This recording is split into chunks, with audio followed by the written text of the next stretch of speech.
going to be another good chance for Sigma to show what he's capable of.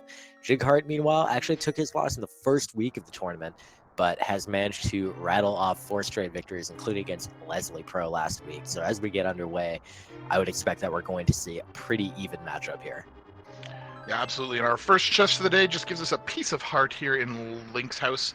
Now, for those of you who are new to watching Randomizer or haven't been participating or viewing the tournament that much, we play the standard randomized swords opening. So that means our runners are about to head over to Uncle here in the escape sequence. We get a quick map check here. We see 3 crystals and a red crystal up there on Tower of Hera today on Sigma side, so that's exciting. But as I was saying, they're going to get a random weapon from the Uncle. What do you think we're going to see today? I'm going to call a Cane of Burna, and let's see if I'm right. Nope, that is a bow. That's a great weapon to start with, as they're going to be able to just plug arrows into every single enemy here, pick up a bomb immediately on Jighart's side. Sigma will almost certainly get that shortly thereafter, and it'll just make it significantly easier. Yeah, the early bow really does speed things up for runners. It opens up Eastern Palace. Anybody who's made it to 4-1 in this tournament is more than comfortable dealing with the dark rooms, I would imagine, in most of the dungeons inside this inside the game. So I would say that is just an extra little pathway that's available to our players here at the beginning of the game as well, since Eastern Palace, we already know, is a crystal. That's going to potentially lead to a very exciting early crystal start. Well, that's a lot of bombs there, and Sigma gets his 4-bomb drop as well, so they're both rocking more than enough bombs to deal with the back of the escape. And yeah, the one thing about those dark rooms, though, is that the more races you watch, the more patterns you're going to see, as far as, sometimes if you go do a sequence break like that, it can really pay off because it can allow you to skip an item like the lamp that isn't necessarily strictly required, but it can also kind of lead you off the path because it might be that the lamp is, actually like a vital item, or that the sequence really doesn't want you to skip that, or that it's like the last item in the sequence. So we'll have to see how that works when they get there. But of course, for now, we're mostly just worried about this escape, and both runners should be demonstrating their bow skills pretty effectively, or maybe not, because they got a sword. Yeah, I like this start so far. Just having like a ranged weapon that's super effective like the bow, as well as a fighter sword, they're going to be able to deal with pretty much a lot of different early dungeon combinations that they might be led through by the logic. So that's very exciting for me. I enjoy it a lot when there's a lot of choice for the runners to do instead of a very linear path. So it's shaping up to be relatively nice for that perspective. And Jighart has this guard over here coming to pay him a little visit, but he does manage to put an arrow into him and move on. A lot of rupees coming our way in addition to the weapons. It's an interesting start here so far. They're pretty much loaded up on everything they can want. They're both on the same arrow count, so Jighart having spent a few extra arrows of his own, while Sigma missed a couple way back in the sewer, but 15 is plenty for the rest of the escape here. Yeah, especially considering they have the sword to get through the snake and rat area in the back part of the escape. As well, with that early bombs up to 4 and 5 respectively, they're going to have access to clearing out all of the item checks in Kakariko Village without having to unnaturally go out of the way to pick up bombs from the bomb shop. And there's a good chance as well that they'll pick up some additional bombs along the way in those chests. So they may be in a really good shape to be collecting up a rupee store for later parts of the game. Yeah, we'll see whether the Seed decides to be generous in that regard. So far, Jighart still killing a few extra enemies, Sigma doing the same, and they're not really, they're not seeing like red rupee drops or anything like that. But as they go, we'll be kind of wondering, like, are they going to pick up those 300s? Are they going to pick up those 100s? Or is Seed going to, put something vital on Zora that give them just change? So, Bugs Can't Hide asks in the chat whether or not there are any specific item restrictions, like does the Seed hold back items for later parts of the game? And the answer is technically no. Of course, the swords and shields and armors are progressive, so you'll only ever pick up the fighter sword first, then the master sword, then tempered sword, and so on. But other than that, everything is fair game, and the game simply makes sure that if it needs you to go into a dungeon, it's providing you with the items that you need to get there somewhere in the world. Yeah, that's really the key point about the randomizer that a lot of newer viewers won't understand, is that it is ensured that the seed is beatable using a logic. There's a, like a computer program that figures out like, okay, can I put this item here? Will that make the seed beatable? As long as it will, then I can do that. But otherwise, there's no constraints. So you can see all of Dark World access show up in the escape. You can see none of it show up anywhere in Kakariko or the escape. It just really totally depends on the randomness, and that's the beauty of the randomizer. Yeah, and this combination is a really nice start, as I was saying. Just having the bow opens up a lot of areas that usually can be delayed for a long time. We see about, oh, look at that, 90 rupees here in the back. That's not bad. Puts us above that 100 mark for the bottle vendor in Kakariko Village. And as well, since we've already seen the map in the escape sequence, we know that the Sanctuary chest will be an additional item. Could be good, could be bad. We'll find out in just a few moments. Now, you'll see here on our screens that the runners are at about 5 minutes and 50 seconds as they leave the escape sequence. That is a very, very nice start. Shooting for sub 6 is pretty much what every runner hopes for. Yeah, 3-second time difference from them exiting the escape. So, immediately see that very similar level of skill is, both of them kind of took about the same amount of extra time checking out extra enemies, killing them and picking up their drops, and Jighart getting his map check, so he's got the same information now that Sigma has, and we'll see whether either of them opts to skip. Yeah, both of them actually opting not to bother checking that lumberjack cave.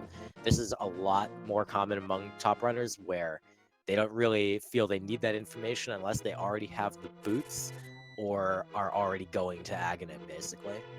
Yeah, if you've got maybe 2 out of the 3 required things necessary for Aghanim, you might start to look, or perhaps the boots as well. Well, there's the boots, so that might change things up a little bit for them. It's time to go fast early on. We'll see. I doubt either of the 2 of them will go make the backtrack check. They might find an opportunity to go look later on, perhaps when they do Bumper Cave.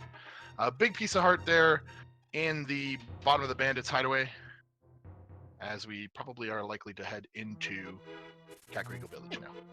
Yeah, I would expect as much as well. I think if they're going to make use of those boots that is to say, divert to check that lumberjack chest, it would be when they go to make use of those boots to check the bonk rocks and that area, which is available right now, so, something that will be on the back of their minds. But one of the key things about randomizers, you want to be efficient in your checks. That's one of the biggest ways to save time, is you don't want to just go divert off course just to check one thing.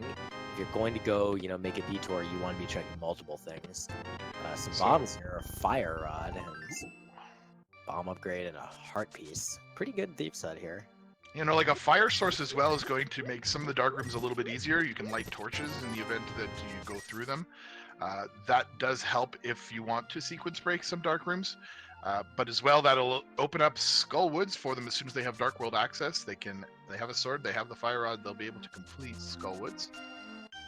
Yeah, now I know Sigma in particular really dislikes Mothula, just kind of as a rule, but I would not be surprised to see him, he does spend a fair bit of time practicing different kinds of things in Randomizer that he knows will give him issues, so he's probably spent a fair amount of time on Mothula. Yep, and there's the lantern as well. So now the lantern and the sword and the boots is a signal heading towards Aga 1 as a potential item. They're just a master sword or the cape away from being able to go there. Again, not necessarily the seed leaving the breadcrumbs, but it is going to weigh heavily on their minds. Yeah, it's not really, like a bread trail until they see either that cape or that sword, because, sword and lamp are pretty common items to get early. Like, you also need them to do the Eastern Palace Dark Room, sort of finish that dungeon. But yeah, I mean, as soon as you see that that second sword or you see that cape, oh, well, there's a hammer, so we're starting on our way to Dark World access instead. We'll see. Could turn out to be a bit of a red herring, but it could also turn out to be an Agaseed, which I'm sure, all the viewers always love. Yeah, and with that, we're one glove item away from getting access to Dark World portals. We'll still need the Moon Pearl, of course, to do mostly anything there. There are a couple of locations that you can do a couple of little tricks to get some items out of the Dark World without, but There's a Oh. Master Sword on the left here in the library. So that opens up Castle Tower now for our runners. With the boots, maybe they're going to think to themselves, oh, I really wish I had checked Lumberjack Well, cave there, but we'll find out. you know, Curzon, there's such a thing as breadcrumbs, but I think in this case, this is what you call a loaf of bread. Yeah, absolutely. So we'll see here if either of the runners decide to. No, they're gonna. Looks like both of them are gonna go right to this South Lake Hylia checks. There's kind of a tendency amongst top runners, of course, to just continue working your way through the stuff you have now instead of trying to be predictive about what the logic's leading you to. And that makes sense because you could find all sorts of goodies that might make things easier or perhaps even close down a projected pathway in those other overworld checks, especially in V29. Right. Especially when you're talking about Aghanim. Like, sure, you could just go to Aghanim. Like, it seems very likely you're getting there eventually. But on the other hand, if you check these other locations, like, they're going to be about as fast to check no matter what. And you might get something like a Tempered Sword. That'll just make Aghanim's Tower so much faster without Absolutely. costing you a whole lot of overall time in your seed. Yep. So we get nothing too exciting out of the back of Harshal's hut. Just the Bloomerang. The dam gives us another soggy piece of heart here under the water. And Sigma's going to head right into Eastern Palace. And I like this play because he can get his Crystal Dungeon out of the way. It's fully completable. You have to go here no matter what, so why not go now? Yeah, and this one won't get that much faster even with better weapons. It's really just based on quick execution. Eastern Palace is a very simple dungeon. So we'll be heading through that and seeing some item checks while Jighart's going to work on the mini Moldorms here, using those sword beams, but the Moldorms are just being a little bit annoying. Here we go, it's some item checks. It's 50 rupees, it's 10 arrows, it's a piece of heart, it's a red rupee, and 300. Oh my gosh, dude. Yeah, a lot of money. Puts him up above that 500 mark for Zora money as well. With the fake flippers, you can get the Zora relatively quickly, but most runners don't want to do that until at least they have the Moon Pearl so that they can also pick up Waterfall of Wishing checks. We'll see what Jighart decides to do after he goes to the Ice Rod Cave. Meanwhile, Sigma has picked up a couple of dungeon items so far in Eastern Palace, so nothing exciting here. The only item that would be really beneficial for him at this point would be Silver Arrows, as that would speed up the Armos Knight fight, but even without, it's still very quick. Indeed, an arrow upgrade for Jighart, but nothing else from Ice Cave, and he does not decide to do fake flippers, as you mentioned, because not having that Moon Pearl makes it a little bit less of a good play. So he is instead going to head over to Eastern, just as Sigma has. Oh, Sigma gets trolled a little bit by that one Staphos skeleton. Oh boy, a shovel on the Lake Hylia Island for Jighart as he stops by there. Yeah, fetch quests in visible locations are always concerning because it's going to weigh on the back of your mind that, hey, there's a fetch quest there. I might have to go and get that at some point. Meanwhile, Sigma picks up a bottle of red goo here in the big chest at Eastern Palace. That's going to open up Sick Kid as another additional check. We'll see when he gets an opportunity to route back to Kakariko Village. Yeah, you talked about fetch quests, and then Sigma immediately gets effectively a fetch quest. Not, of course, a completely unuseful one. He'll certainly enjoy having that red potion around for later on. Right now, they do, both kind of seem to be a little bit low on hearts. Sometimes, you end up like 7 or 8 hearts like really early on just through Kakariko, but in this case, they've only got 5 total. Not a huge deal, certainly in Eastern Palace. It might be a little more annoying once they go into Aghanim's Tower. Ooh, boy. And there's the cape just to throw an additional way through Castle Tower for the runners. But the cape as well will open up Bumper Cave as an item location check once they have Dark World access. And with the bottle available to them, they can actually get Spike Cave as well, as long as they buy a blue or green goo to go along with it. Got Sigma continuing through the back here. Jighart just following in his footsteps. Most likely after Sigma is done here in Eastern, we will see him head back to the south and do the same stuff that Jighart has just done. So for now, their different decision making should pretty much just be a wash. There's not really a situation where Sigma is going to be like, oh, I've got all the items I need, I'm just going to skip South Shore. Like, that's not really going to happen. Yeah, Mini Moldorm Cave, of course, just such a high item density location. There's no way you don't do that at some point during the course of the scene. Well, gets trolled by this one Igor. Yeah, didn't quite get the timing on those 2 shots to take it out.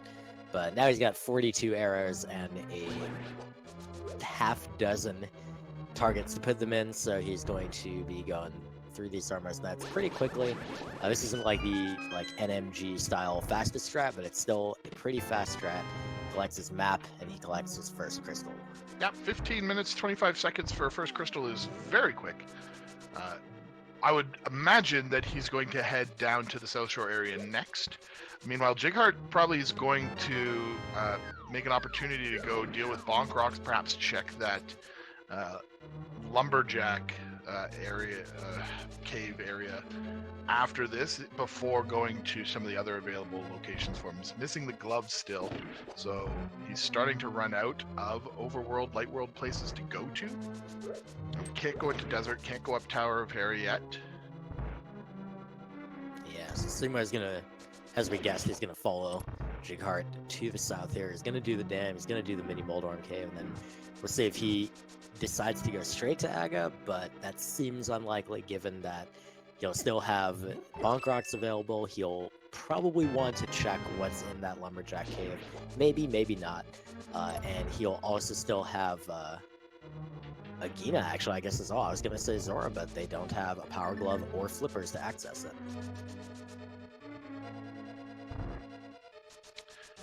Yeah, and most runners will try to do all that they have in their power to avoid hitting Castle Tower until it's absolutely necessary. Even if they see something useful in Lumberjack, if it's not direct progression, you know, and it's something they might try to pick up later, they typically want to be as well equipped as possible, just to make Castle Tower a little bit faster. As you say, finding Tempered Sword before is just incredibly advantageous. So we'll see what happens. Yeah, that said, having the Fire Rod in their possession will certainly kind of do anything that they wanted to do faster in the Agna Tower. So that's really nice. Sigma now collecting all of his garbage from the Mini Moldorm Cave. A whole bunch of rupees that, again, can't quite spend yet until we get either Dark World access or Zora access. And at this point, we still need at least 2 items for Dark World access. So Castle Tower only really is going to open up the Pyramid Ledge as far as an item location is concerned, as well as the Lumberjacks. So that's just 2 places. So for 2 for 2 is kind of a rarity. So I'm assuming that our runners are going to want to check those other places first. Yeah, it seems very likely that either Moon Pearl is in one of the 2 remaining locations in Light World, or it is in the Pyramid Ledge. Jighart is going to start from Sanctuary, so is Sigma, so you see they're still separated by a grand total of like 3 seconds right now after doing all those different things in a slightly different order, and they are going to be checking these Bonk Rocks, and they are most likely going to be heading to check that Lumberjack Ledge, and this is great to watch. Mm-hmm. So there's the Moon Pearl. So now we're just looking for any other progression-related item. Obviously, a lift upgrade or would give them Dark World access, but there's still things like the Mirror that might be beneficial to find that would give them a little bit more activity in the Light World. I have a feeling that Ag is still required, but of course this means now you have to check Agina because, oh boy, that's a medallion on that ledge. It's Quake Medallion, and it's not the thing you really want to see, but on the bright side, unlike, you know, fetch quest items, this one at least, as soon as you get access to those 2 dungeon entrances, you can find out whether or not you're ever going to need it. So if they can get past Aga without having to, if they can get a glove basically from Agina, then that'll be really nice. Otherwise, oh hey, there's Sick Kid. I forgot about Sick Kid. Oh yeah, Sick Kid as well. Alright, well, we're going to see those two checks, one from Jighart and one from Sigma. Sigma's is first. Is this the glove? No. So we see there on Desert Ledge as well a bottle of green goo. Useful to know that there's a bottle location there. And this as well also has given them access to fake flippers, which may give them a sequence break, which will allow them to skip Castle Tower up to this point. We'll have to see if either render decides to take advantage of it. Looks like Sigma is going to go right for Castle Tower. Well, we're going to find out if this is going to bite him real bad right now as Jighart finds a flute. The flute! Well, that opens up the Death Mountain area. Not very many checks to be had there. Yeah, without the nice mirror, he's not going to be able to access East DM, but he can at least check the old man. Totally in logic. Usually it's not the first time you get access, but in this case it is. And he can also check the inside of Spectacle Rock. So only 2 locations. Decent chance that Sigma's play will still pay off here, but we will see.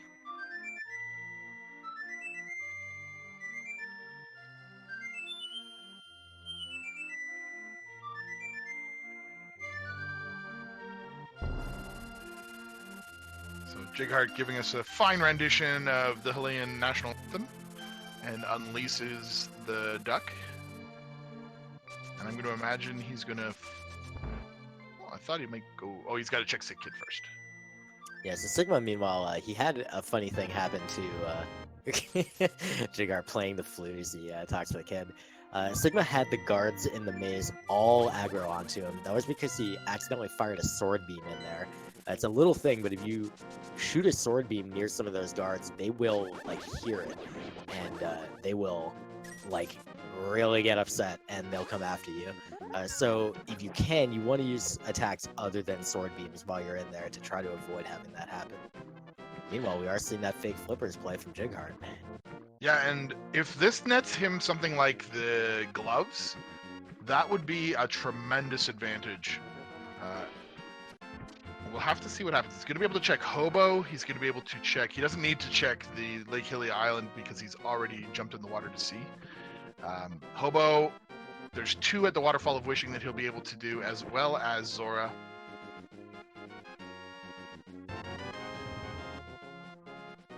So just 10 arrows in that first check.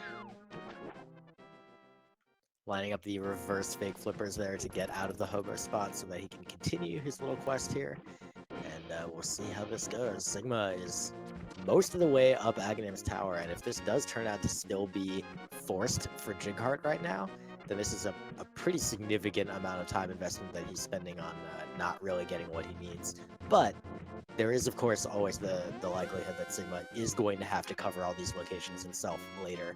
The question would really be whether he'll be able to do it more efficiently than Jighart did. Yeah, fake flippers is not a very time-consuming glitch. As long as you... Oh no, Sigma takes a little fall there. Jighart gets 51 rupees out of the Waterfall of Wishing, so nothing fancy there. But as I was saying, it's not a very time-consuming glitch. The setup is relatively quick for it. However, if you do find the flippers later on, that is noticeably faster. Plus, would give you access to that Cane of Samaria that's sitting on the ledge there. All right. Well, that's a thing. Alright, what is Jighart going to find from Zora? It is a piece of his heart. Claiming one of those ventricles for himself, and then unfortunately does not have the setup to be able to go pick up that cane, so I don't even know how to do that setup. I know I've seen that it exists, but I have no idea how to actually do it. And neither does Jighart, so... Meanwhile, Aghanim for Sigma. Yeah, there are a couple of ways that you could do it. The only one I've seen played, I think, involves a fairy. He's going to go up Death Mountain now. Now, what this does mean, however, is that he actually cost himself some time here because he has to go back at some point. The cane is definitely a required item. And so he's going to have to go back to the Zora area a second time once he has the flippers. So really, if Sigma manages to go there with the flippers, it will have been a complete time sink for Jighart. We'll see what happens. Yeah, we'll have to, of course, just kind of wait for that to play out. Blue mail coming from the old man, so, you know, literally giving Link the shirt off of his back. But, you know, this is an interesting situation because there's actually 3 pendants in the Dark World, and as mentioned in chat, it is conceivable that the cane is just not required at all. It would be really unusual for that to be the case, but here we see that both cane dungeons are pendants, so it actually might not be required, and for that matter, the flute might not be required. That is true. Although, of course, the flute is going to always be beneficial. You do potentially need the cane in Ganon's Tower, though, so we'll have to see if that ends up being a required thing or not. So Jighart took a very quick look at that item, but it looked like it was red mail inside Spectacle Rock, so he's going to collect both mail upgrades here. Sigma, of course, will have the option to do so later on, but very interesting set of items to find there. Will certainly make Aghanim's Tower a little bit safer, but will not make it faster. So Sigma will have the advantage here heading into the Dark World. He's got a pretty significant head start. Yeah, so there's the flippers. Hype Cave starts out with at least a useful item. And then some more rupees and a full heart container. Not great, but those flippers we do know lead to the cane, which, you know, is a useful item. And just because they're pendant dungeons doesn't mean that you're not going to have to dip into them. Yeah, that's correct. Just the presence of those flippers, given what we know, it makes that hype game pretty hype. We'll see what Sigma opts to do. He doesn't have Mirror yet, so he can't do any sort of like clever routing here, like dip into the water and Mirror to check out Hobo. But instead, he's just going to beeline to Pod. This is a pretty reasonable play at this point. He's got the bow, he's got the hammer, he's got what he needs to do the entirety of this dungeon. Mm-hmm.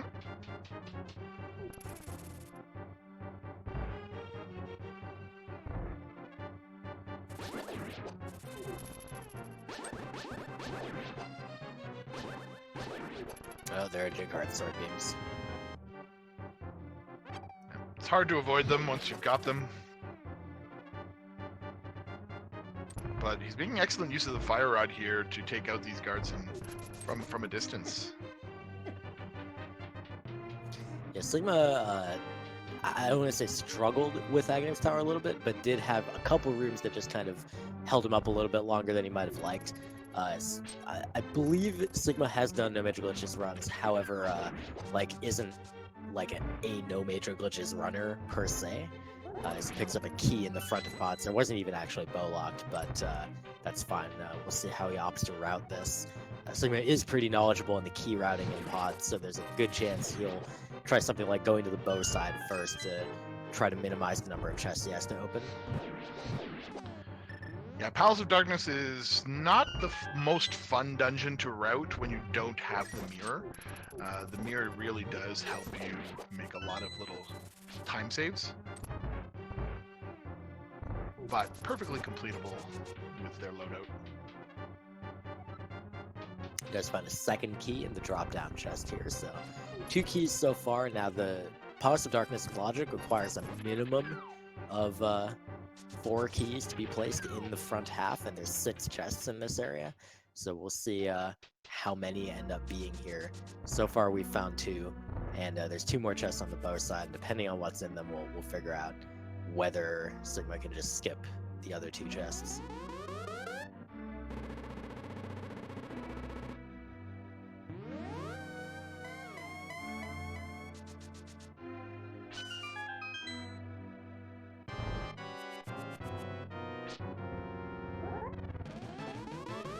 So I'm finding a lot of keys early, which is nice. There's another one. All 4. Possibly there could still be keys in those other chests, but he will have to check them to be 100% sure. So couldn't do anything clever here, unfortunately, to save a little bit of time. But it's not that huge a deal. Pod is it's pretty typical to have to full clear it, even if you're in go mode.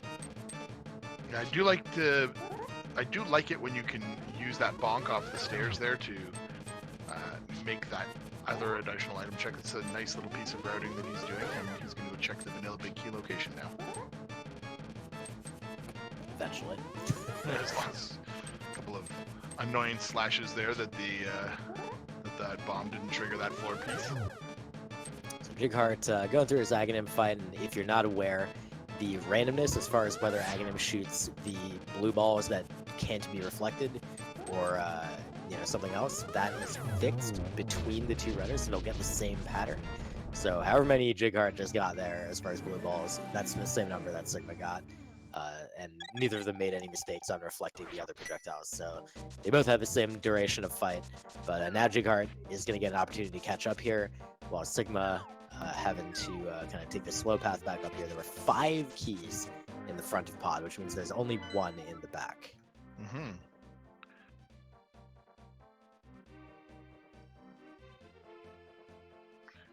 And at this point, it's interesting to note, I didn't see before, but Palace Darkness is a 5/6 crystal, so that's going to get us halfway to that additional item checks from the Pyramid Fairy. That's correct. It's also good to note that all 3 pendants are the MIT-blocked dungeons. So it is theoretically possible that this seed could have a MIT-go mode. In fact, if you're a runner of a seed like this and you see where those pendants are, you're going to hope for that, because that would be great, because that would mean you would never have to touch those dungeons ever. Absolutely, yeah. That would be a beneficial thing. The go, of course, you need the mitts to get into Ganon's Tower. Both of the portals that will lead you to the Dark World that would have access to Ganon's Tower do require you to lift up a heavy rock, but other than that, that would be a very nice situation. So Sigma finishing up his clears here. Jighart just beelining for pod, as Sigma did. We'll be going through some of this same stuff. We'll see how his routing for this dungeon differs, or maybe ends up being the same. Everyone kind of approaches pod a little bit differently. So we'll see. There's the big key for Sigma, so he can check these remaining 2 chests, and then probably going to want a Death Warp. Unfortunately, with only 3 hearts left and green mail, it'll be a pretty easy Death Warp. Jighart with 5 hearts still, but having red mail, so the Death Warp will be a little more inconvenient. Yeah, absolutely. It's funny how much of a difference that really does make. It makes things quite annoying. Blue Cane here in the big key. Alright, well, that's it for items until the boss. The boss will have an item, because we've already seen all of the dungeon items, and of course all of the small keys have been acquired. But we'll have to be waiting for a bit, so meanwhile Jighart's going to catch up. And what do you think is going to be the next progression item, Curzo? Well, I really feel like they do need at least 1 lift upgrade soon.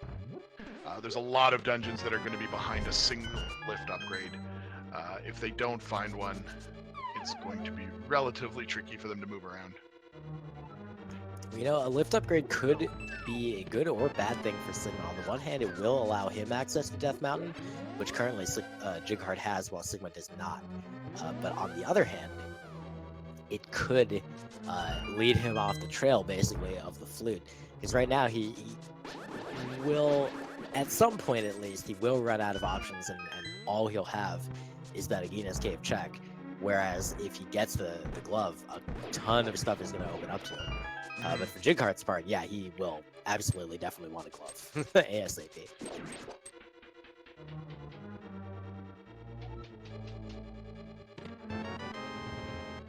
I'm feeling the hookshot personally. I have a feeling that's going to be coming soon. Yeah, hookshot would also be a very nice item. Gives them full routing around the Dark World, combined with the flippers. Sigma making good use of the sword beam there in that first room to do quick strat, not having to re-menu to switch to a different item. And now his turtles there, well, they're turtles. Yeah, the turtles can just be such an annoyance, or they can go really easy. This case, I would say, was probably a fairly annoying turtle room for Sigma. Yeah, and we'll see how that room goes for Jighart when he gets there. I noticed earlier, of course, Jigma's Armos Knight strat, he used the no major glitches strategy very effectively, and I wonder if we're going to see the same type of thing deployed in that Turtles room. There is a strat from No Major Glitches that is very quick at dispatching those with the Master Sword and the Hammer, and Sigma does not know it, but we might see if Jighart does.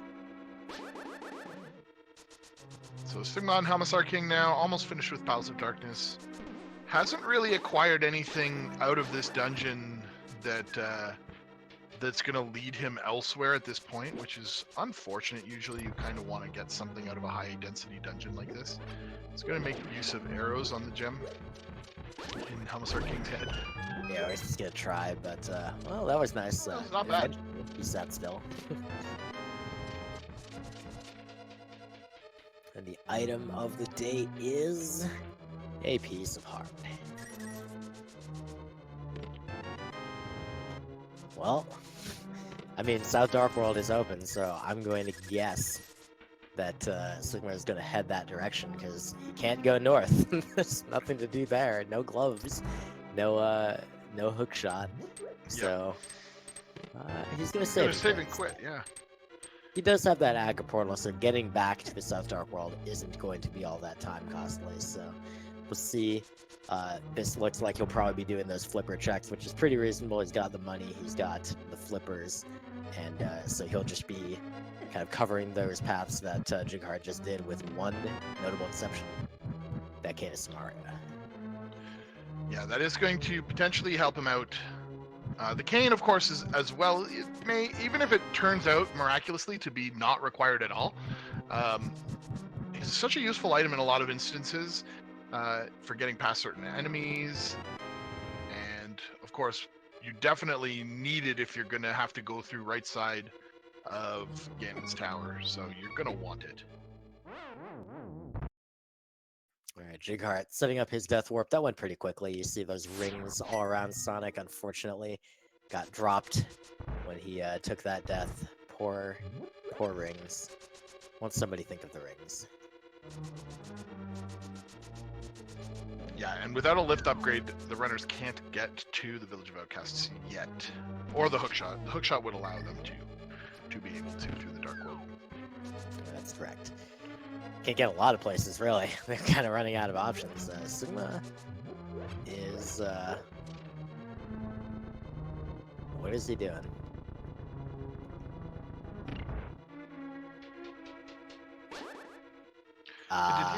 Did he not do Ice Red Cave yet?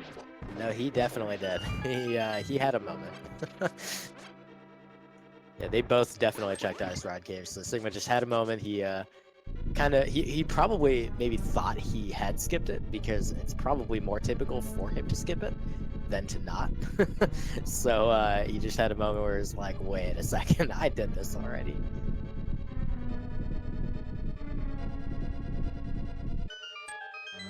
Now, so this does lead us to a very interesting situation. What is available to them? It's really the South Dark World checks, Stumpy, and Dig Game that really I think is the only places we haven't seen that they have access to at this point. That's true. Yeah. Sigma, of course, also has access to Agina, but he. We know that is a flute. You see on Jighart's side, by the way, he's getting kind of similarly turtle trolled, thrown around by the turtles, but he was able to get through it. Sigma picking up his disappointment, aorta or ventricle or whatever from Zora, and then he'll go get his cane, and that will be the first kind of major item difference between the two runners. Obviously, Jighart has the male advantage right now, but that's really not that huge of a deal. Yeah, and if he finds the mirror after getting the flippers out of Hype Cave, he's going to at least be able to route Catfish into his check up to get the Cane of Samaria, so it won't be the most inefficient pathway that he could have had happen to him, so he does have the benefit of that as a potential. So Jighart making good use of the NMP strat for that fight.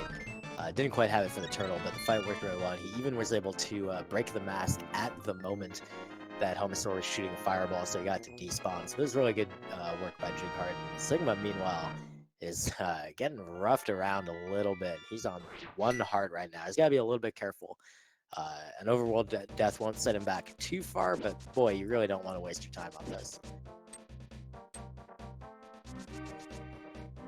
Yep, and now he's going to be heading off to those south checks. And most likely we're going to see at least some form of progression. Ooh, takes a trident to the face there. Yeah, that's a scary one. You don't want to dash left immediately upon entering that screen because that dude is going to be pretty rude. He's going to give you a bad time, but Sigma is still alive. That's all that matters. There's nothing scary left on. There's the power glove. And there's nothing scary left for him to get to digging games. So now, finally, they have Dark World access for real through multiple portals, and they can get to Village of Outcasts. They can get to a lot of places now. Yeah, Jighart, on the other hand, still has to go to Hype Cave. It's going to net him the flippers. He may actually find himself to be a little frustrated with that because he's already done the fake flipper. Yeah, you gotta say that Sigma comes out of this a little bit ahead right now. Jighart's routing has been pretty good, but that fake flippers play is just set him a little bit behind. Sigma able to do those checks a little more efficiently thanks to not having to set up that fake flippers. Yeah, and now Sigma's going to be able to go to the Village of Outcasts and through the hammer and lift required portal here north of Kakariko Village. He's going to get his Village of Outcasts checks in. He can complete Skullwoods. He can also do Thieves Town. So there's lots available to him right here now. He does also have that Death Mountain access, and as we have discussed, since there's not a whole lot accessible there, he's not going to go for it just yet. He'll wait until he's either got a mirror or a hook shot so that he can check the East Death Mountain stuff. Jighart showing his displeasure to Stumpy, with a little bit of a present in his face, the F. Coughlin special.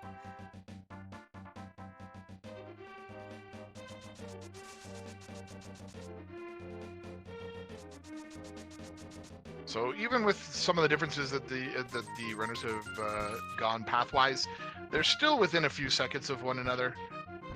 It's going to be very close. Sigma's choosing to go up to Skullwoods first, and I like this. There's 2 items here in Skullwoods that you could find. As well, he's going to be able to route Bumper Cave as long as he recalls that he does have the cape after he finishes off this dungeon.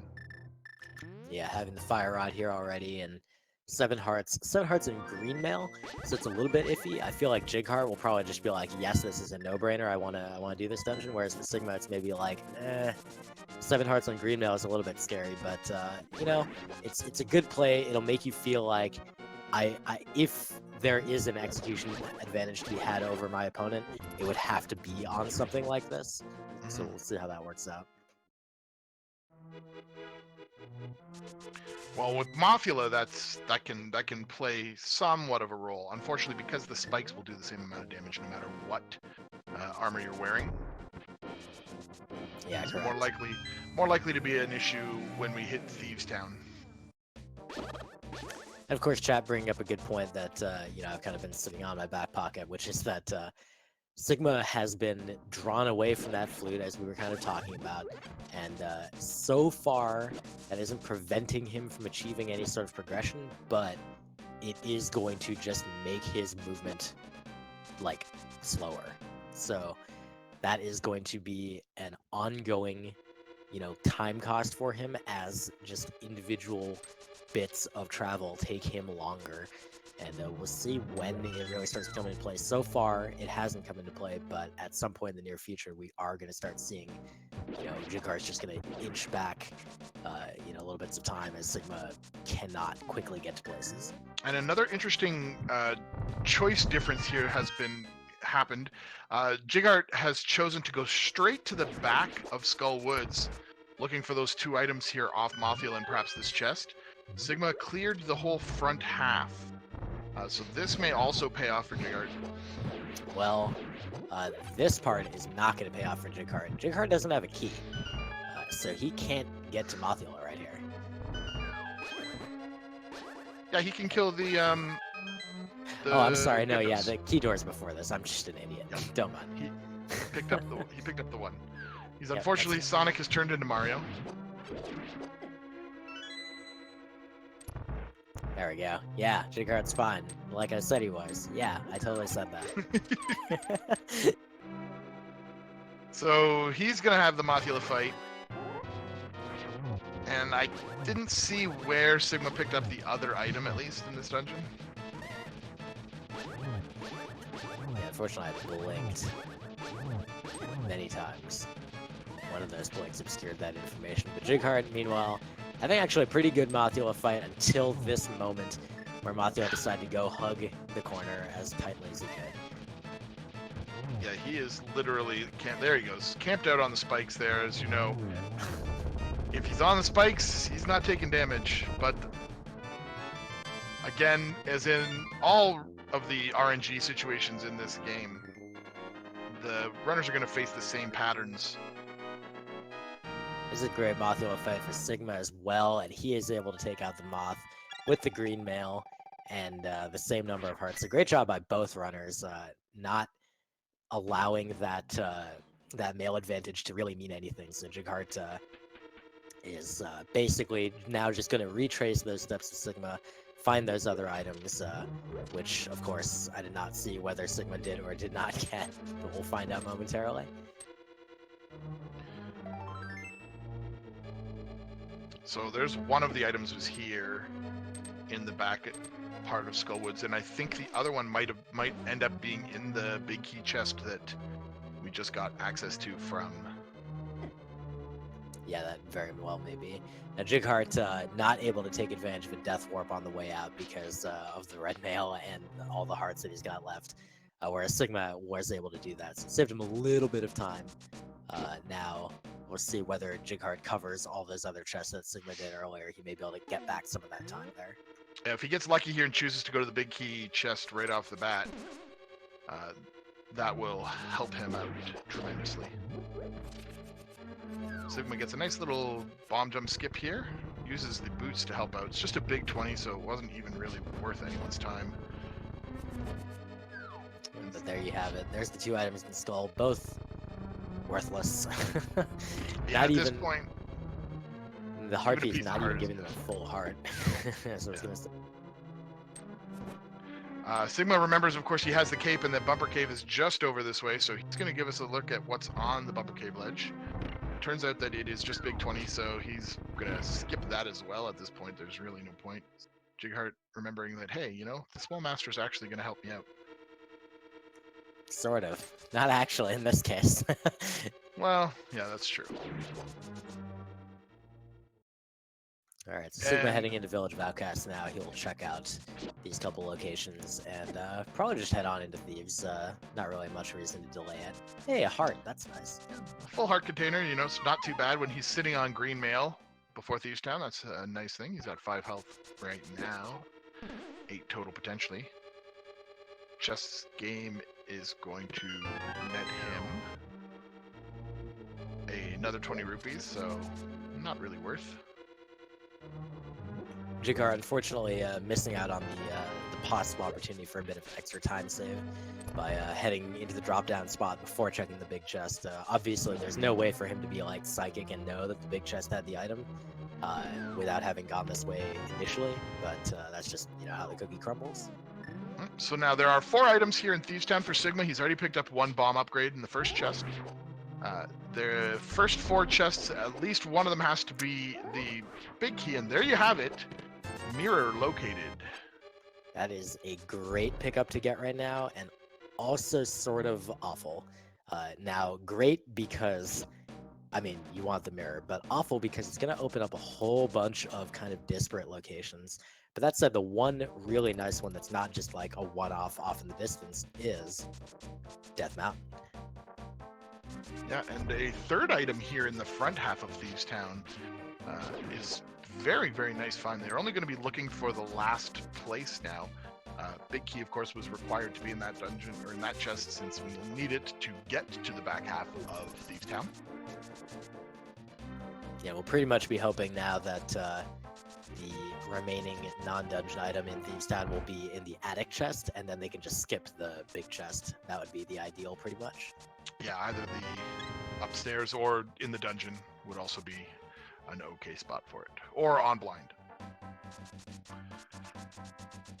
Now, the one thing that is also going to be a major difference here for the runners is that Jighart's having the combination of flute and mirror is a much nicer thing to have than simply just the mirror.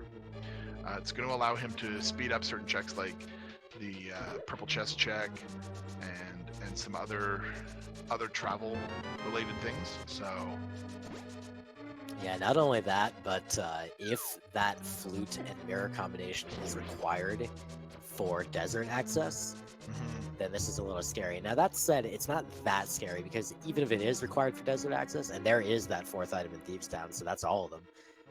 But even if the flute and mirror combo is required for desert access, at the time that you need it, you'll probably go check Agita, and you're going to find that flute there, and then you're going to be able to, you know, bust it out and get your access. Yeah, you can, depending on where and when you get over to Purple Chest as well, there's some, you know, you're right close. When you have the boots, getting to Agha's Cave is not awful. So it's just a matter of when you're in the neighborhood. Right, exactly. And with that mirror, you're probably going to be checking the Bombar's tablet at some point. Yeah. As soon as you have a book, I suppose. That's true. Alright, so Sigma will be able to skip the remaining chests in here. Won't have to check the big chest. Won't have to check the maiden chest. We'll see if he remembers his item counting. Nope. It is a very quick check, so it's not like it cost him a significant amount of time at all. Yeah. To do that. But And sometimes your brain is just like, it's a chest, I gotta check it. Whether or not you, in the back of your mind, are like, I know that there's nothing in here, but your hands will just be like, no, chest, go open the chest.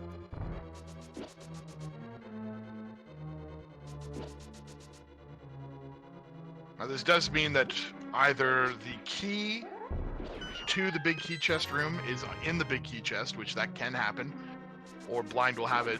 Now we know that you don't need to go there, so runners will be happy to orphan that chest in this dungeon. Alright, so seeing some scripted Blind here from Sigma doing his best to follow that no-edge glitches strat. Goes a little bit off script, just the tiniest bit, but that's enough to kind of throw it off, so he goes ahead and busts out the Cane of Burna to finish him off very easily. Yeah, when you're down to 3 hearts there, you've got enough magic to make use of your Cane of Burna. There's no point in being risky there. Just go ahead and take the free kill. And with that, he picks up his next crystal. So following up on a discussion from Chad, we'll go ahead and bring this up ourselves. The go mode check here is pretty interesting. For Jighart, it is just hookshot and mid. That's it. That's all he needs for go mode, and then he'll be able to access desert via the aforementioned flute 6 and mirror type deal. Sigma picking up powder there from the brewery, so I would expect Jighart will be doing the same right after this. And now we're gonna work on I was about to say the South Dark World crap here, but he can't do that. But he can check the magic bat, so we're gonna see how this is. Oh, we're getting some LSD blind from Jighart.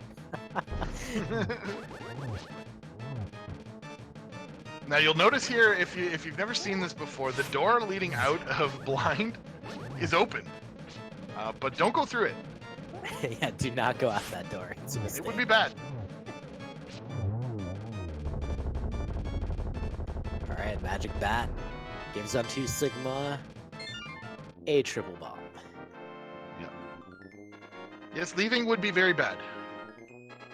Great job on the scripted execution by Jighart. He was able to follow that script pretty well. He did take a little bit of damage, but nothing that actually mattered. Sigma, meanwhile, is going to take that portal back. Got nothing from his bat. We'll probably see Jighart making like these exact same checks now, so this is not going to represent any significant time difference. But where is Sigma going to head from here? Cave 45 and possibly Agita? Yeah, we'll have to see what he thinks he has access to.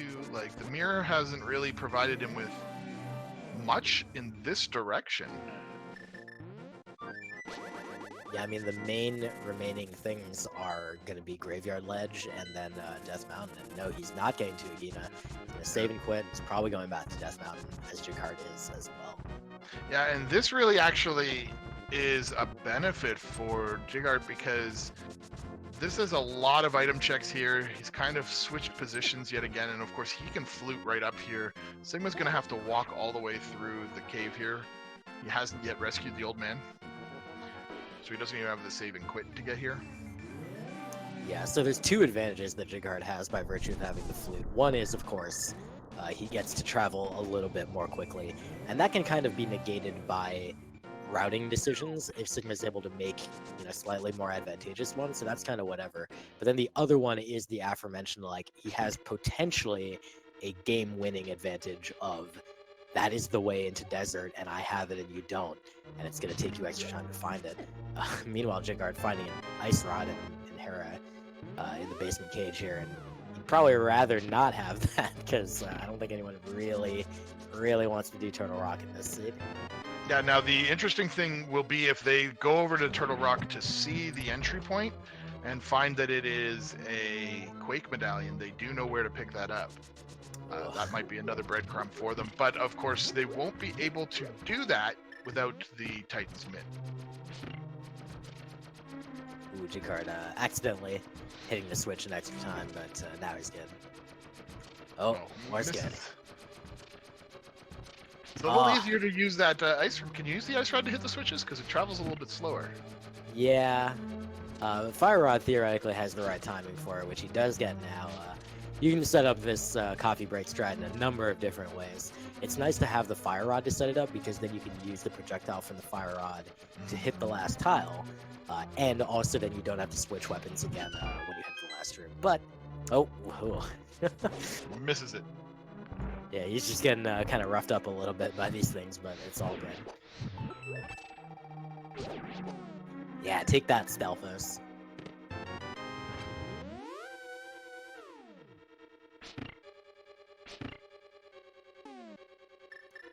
Brief moment of sync there, but Sigmar's going to have to head to the basement now. Yeah. So Jighart, by virtue of not doing that magic bat, is going to be a little bit ahead now. And of course, having that flute, making it a lot quicker to get up to Death Mountain, and also having been to Death Mountain before. Sigma did opt to skip the red mail, so he is not going to bother picking that up. He decided it's not worth the time investment to him.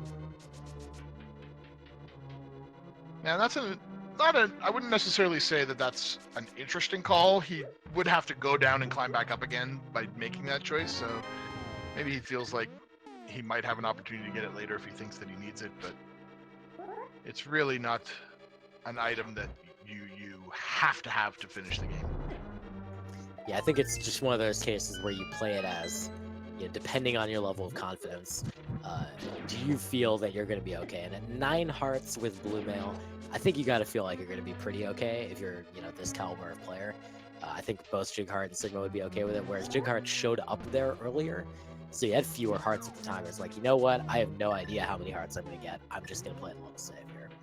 Yeah, as well, if you end up going to Gambit's Tower with Master Sword Silverless, you might think, maybe a little extra help along the way, and it'll be something you can grab fairly easy. Yep. Alright, so Moldorm does not have an item. We did find the last one in the big chest. Jighart busting out the hammer to dispatch him very quickly. Nicely done. Trolldorm, quote-unquote, contrary to what everyone thinks, is pretty controllable if you know what you're doing. There's definitely randomness to his patterns, but Jighart able to effectively follow him around and get those hits in without taking a fall or anything like that. Yeah, and this chat brings up, when Jighart was there to do it, he was about to head into Castle Tower with a much lower level of hearts, so red mail is a big benefit in that particular condition. That is very true. So now we finally get to see this East DM play. There's no Mitt yet, so we're only going to see the Light World version. But up here on the ledge, it's just a heart container. And now let's take a stroll through Spiral Cave as Sigma unfortunately misses the bumper dash there and ends up getting sent back downstairs. So at least we get to have the fast dash through Spiral Cave instead of the slow walk of shame. Of course, can't really do anything about it. If you have the boots, you have them. Indeed. Only getting 20 rupees for our trouble, so even if you have the boots, it still feels pretty bad after dashing through there, if that's all you get. Yep, but you have to know, like, there's also an element of, like, there are checks that your opponent is going to make. There's no ifs, ands, or buts about it. Able to do a nice mirror skip here to get through this part into Paradox Cave. Alright, piece of heart, and another piece of heart. So we're up to 9 hearts now on Jighart's side as well. Sigma had a little bit of trouble with Moldorm as he accidentally got a poke in one time instead of a spin, which caused Moldorm to go ballistic a little bit, but fortunately he was able to take care of it quickly. No falls for him either. And here goes Paradox Cave. So 50 rupees, another 20 following that up. And we get 20 more, another piece of heart, and 5 bomb capacity upgrade. This was a very lame East Death Mountain at this point. Yeah, there's nothing here. Yeah. Sigma is about to get his disappointment as well. Where will Jighart head next? He's busted out the flute, of course, to take off. There's nothing left here for him. But where are we going? Well, I would imagine he might head over to the... Oh, it looks like he's going to go pick up that Cane of Samarium? Yeah, that seems likely. Yeah, and that's going to be a relatively quick check for him. And I was about to say, this is going to maybe be advantageous for him because I would assume he's going to head to the desert area as he has access to that now. Sigma, of course, doesn't yet. So He doesn't have Mitt or Book. Now, he as well could do the Pyramid Ferry because Tower of Hera was the other 5/6 crystal. So both the runners could do that. Now, the interesting thing for Jighart is this does make Catfish basically a very, very undesirable play for him later on because there's not going to be anything to combine it with. He's just saying, I think Kane's the only thing here that I want. So, Graveyard Ledge, Catfish, they're both going to be in really kind of inconvenient spots for him later on. But I think Pyramid Ferry is a pretty likely play. He's got those 5/6s. They were both in very accessible dungeons. I feel like there's a very good chance of progression there. So yeah, he might be going for the Pyramid Ferry here. If he goes in and activates this particular portal and heads back up, that's what I expect we'll be seeing. Sigma seems to be following suit here. As well, there's Swamp Palace. They have the mirror, they have the flippers. They don't have the hook shot, but sometimes hook shot hides there. Yeah, that would certainly be a play. It would be quite a bold play, but I have a feeling that both runners are going to play this a little more by the book as they have been most of the race so far. And yeah, they are both going for the Pyramid Ferry, basically at the same time. Jighart's little diversion to go pick up that cane basically set them to about the same spot. So right now, Sigma has the quote-unquote advantage of having checked the magic bats. That means that later on, Jighart has one more location to go poke at. Sigma, unfortunately, forgetting that he has the Aghanim portal to be able to take advantage of here, so his Pyramid Ferry check is going to be a little bit slower as a result. Yeah, and the advantage of the magic bat there, it's not great, really, when you consider the fact that Jighart already has the flute. So the between the two differences in these runners' pathing, magic bat, you're going to be able to check when you do the Jeremiah route anyway. Wow. Aghanis Cave is not really going to be helpful, and it turns out that Pyramid Ferry was pretty much a bust. Wow. I mean... Or did I miss something? No. Wow. Like, where's everything, dude? This, from Jighart, sure seems like a small play then. I actually think this is kind of the only play. Like, what do you do right now? I think Sigma may be heading to Catfish, though. Yeah, there's Catfish and Swamp, and that's about it, really. There's also Spike Cave. That's true. Which they were just up on Death Mountain, so it's really going to be frustrating that they didn't take advantage of it. Yeah, especially for us. God, won't someone think of the commentators? We want this knowledge, dang it. Alright, well, we're gonna see the swamp check, and so we gotta wait for a bunch of travel for that. And we're gonna see the catfish check, and we're still waiting for a little bit of travel for that. So, what's it gonna be? Is Catfish the answer? If it is, this really swings things back in Sigma's direction after that flute difference. But Mhm. again, that flute could still come heavily into play. Here it is. It's a piece of heart. Yep. There's also Graveyard Ledge as a possibility. Sigma remembering to mirror before saving and quitting, so that he starts with 3 options here instead of starting on the pyramid. So first item here in Swamp, just the compass. Sigma, I think, might be going for some North Dark World. Yeah. I think that I like that play, really, to be fair. Like Graveyard Ledge as well, and using some mirror King's Tomb. shenanigans, King's Tomb. Yeah, so that's likely what we're going to see here. This is pretty time-consuming, but, I mean, this could be, you know, the hookshot. There's 2 more spots here, and if it is, then Jighart's trip into Swamp, even if it yields something, might be a big waste of time, but boy, it's hard to say right now. Swamp sure seems like it's probably the answer right now, but it will take so long to potentially pay off. Yeah, now the worst thing that could happen for Jighart here is to find something like Titan's Mitts. It may pay off, of course, but if he finds that, that opens up a whole bunch of those pendant dungeons. If he finds the hookshot, a little less so. Well, here we go. We're gonna see the next chest in Swamp is 300 rupees. Yay! So that means he's gonna have to go all the way to these last 2 checks on left side before he's out of options here in Hookshotless Swamp. Yeah. Meanwhile, Sigma is working on this North Dark World stuff. He's getting over to Graveyard Ledge.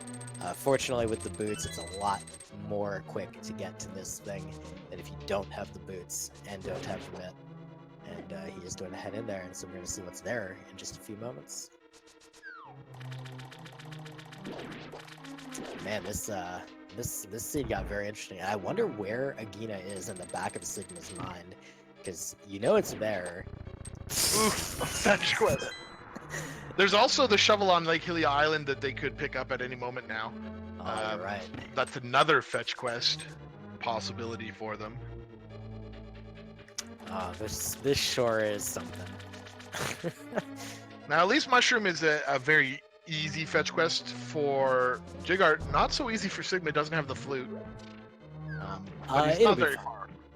Yeah, no, he can just travel right there from here. It's pretty quick, so that's all right.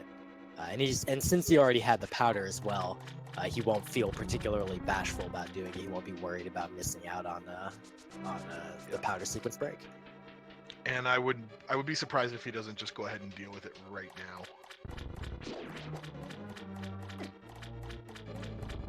Well, he's going somewhere. Yep. Well, he had to go the long way out. Doesn't have the. Well, he had boots, but it's all good. A map in the left chest for Jighart. So now he's got to take the long way around again to get to the right chest. And this is his last opportunity for something good to be in Swamp. So far, he has found all of both Jack and Squad.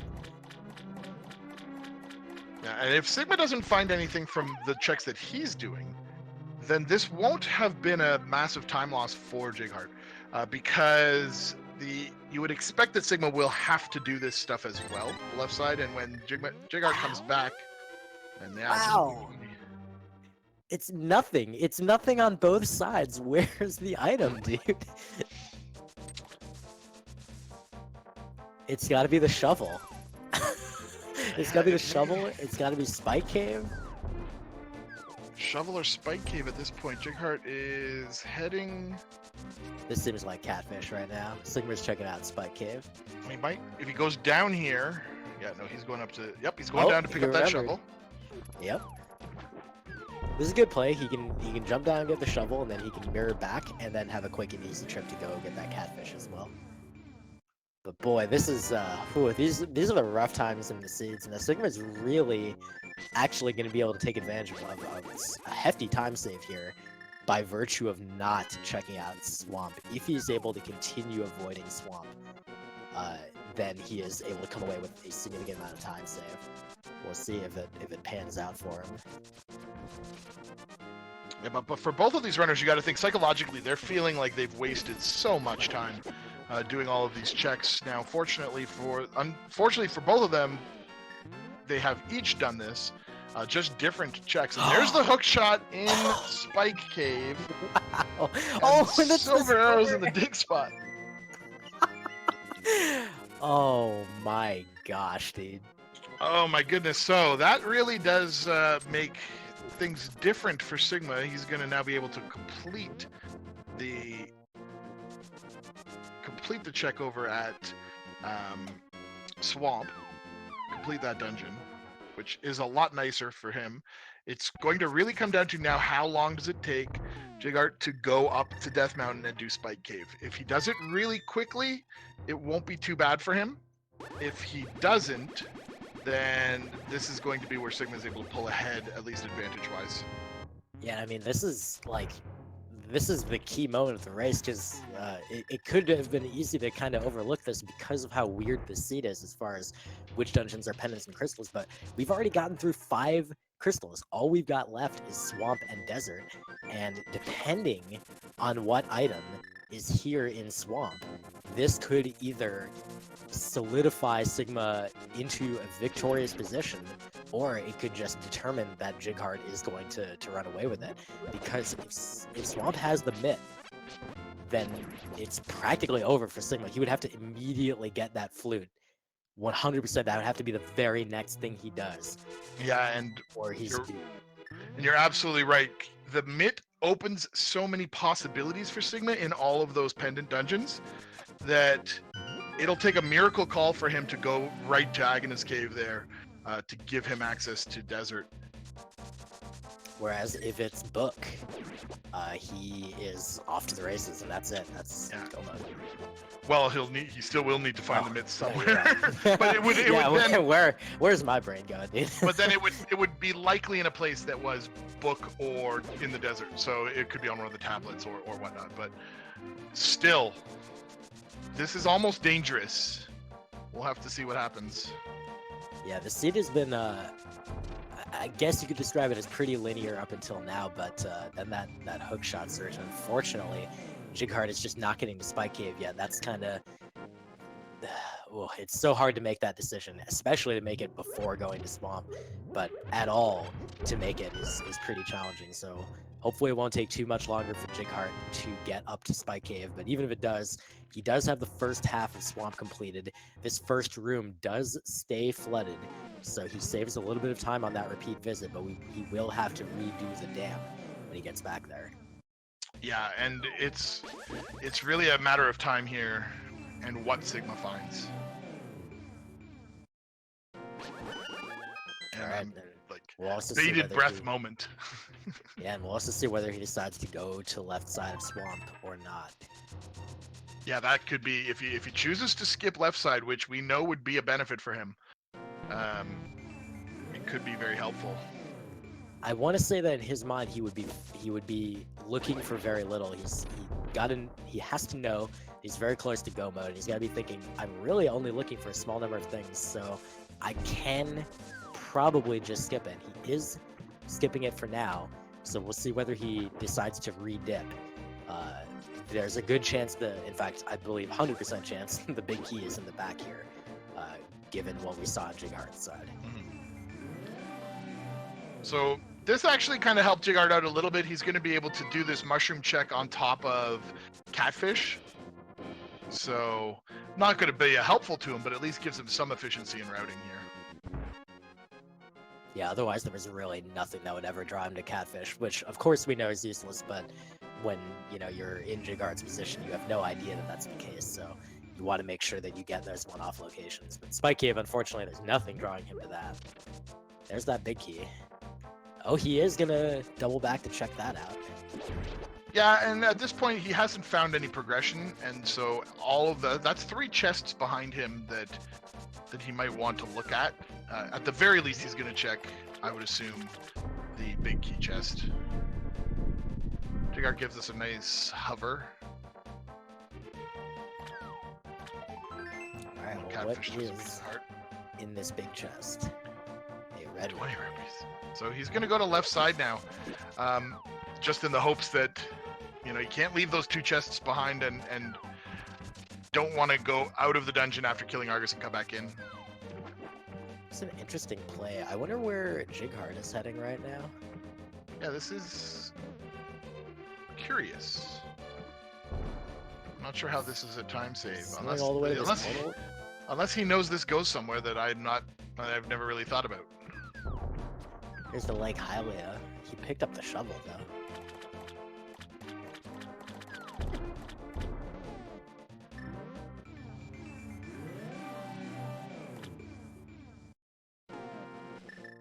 I'm so lost. Yeah, I think he just realized, oh, I'll go to Ice Pal. Yeah, that may have been what just happened. That kind of brain fart. Now where are you going, Jighart? Where are you gonna go? You haven't gotten the hook shot yet. Has he not done K45 perhaps? That's correct. I believe that is the case. Whew, that's and this is a really inefficient way to have to do it. But that's not what he's doing. What is he doing? Well, yeah, he could be. He just is going around instead of doing the lift. When you have the dashes, this is actually a little bit faster than lifting up the block there. You know what? I believe that. Yeah, okay. There's the confirmation. Oh boy, this is really unfortunate, and having been on the receiving end of this, I mean, if you played a randomizer at all, you've been on the receiving end of this, where it's just the item you want is in the literal last location you look, and in this case, for Jighart, it is in the literal last location. He has checked, as far as I know, every single other available location except Spike Cave. And he may not. Oh, You know, this boy. pause here might mean he has forgotten about Spike Cave, or maybe he's just thinking, you know, have I checked everywhere else? Is this the last, you know, like... He did go here, so hopefully for him, that's where he's heading. So this is one of those things where people will usually recommend that you play with a map on your tracker when you're playing a randomizer. And actually, I don't. I find it really hard to do so. Obviously, this isn't about me, but just like some runners may find it easier to play without one. But boy, in situations like this, sometimes it's really, really helpful to have if you're able to make use of it while you're playing. So Sigma really does need to find something, and there are the mitts. Wow. And it's really going to be all about what he decides to do next. When Jighart gets there in a few moments, he knows exactly what he wants to do. That's his go mode item. For Sigma, that was not his go mode item. He needs the flute or the book to get into Desert Palace, and we know where the flute is. Jighart, a little bit upset to see that hookshot there. Well, here we go for Sigma with Argus. His hope, though he does not know it, is that Argus has the book. If Argus does not have the book, he is going to have a rough time here unless he decides, you know what, I have never been to Desert this entire seed. Let me go there for exactly one location. And boy, that's a tough decision to make. It's a gutsy call when you have access to a bunch of other places. Yeah, I think Gutsy's code word for dumb, basically. It'd be a dumb call. Well, it is quick, you know, and but even lately I've been finding that V29 has been incredibly pendant dungeon heavy, where progression is found there, and those kind of factors weigh on a player's mind. Big 20 here, we'll see what he does. There's really two lines of thought here. You don't get to be a 4-1 player without kind of realizing, hey, that's a quick check that could turn my game around. So we'll see if he does it. Yep. I mean, here's his one opportunity. He is right here, but he's gonna mirror. But could still. If he saves and quits, then that's not a good sign. Yeah. If he was gonna go to a specific location. There is a saving grace here. He's got the Myths overworld to do, particularly the blacksmith into purple chest chain, which is will not likely fast, lead there, yeah. but would probably lead there. Instead, he's going to go get his Quake medallion. This is the worst possible thing. Yep, he wants to pick up this medallion before he goes up to Turtle Rock and hopes that that's Turtle Rock and does East Death Mountain. And that's just, as we know, the exact wrong direction. Like, there are so many... Like, I know chat was kind of suggesting, oh, there's for sure he's going to go to Agnes Cave, but there are just so many item-dense locations available to him right now that a single one-off in the far corner of the world, when you don't have Flute, is just so hard to make that call. Yeah, so he is heading to... Now, you know what? It is possible that Book is somewhere out here, so he might just stumble upon Book and be completely saved. But really, this is effectively Jighart's race to lose right now, because he is going to collect his mid in the next 10 seconds here, and that is go mode for Jighart.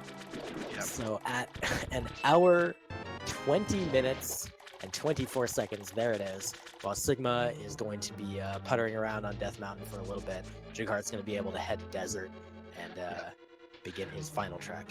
Yeah, the big saving grace here for Sigma is Book in one of these upcoming areas, perhaps anywhere before he goes into Turtle Rock, if Turtle Rock happens to be quick. But even then, he's now, I would say, effectively a little bit behind. He had a moment there where he was probably ahead. It's a fairy bottle here and 5 more arrows. Nothing really to be excited about. Hookshot Cave, of course. 4 items to check there. You may get lucky and see that Turtle Rock is Ether or Bombos. There would certainly be preferable possibilities, but given how he's approaching this, he's probably going to go into Ice unless he gets that book.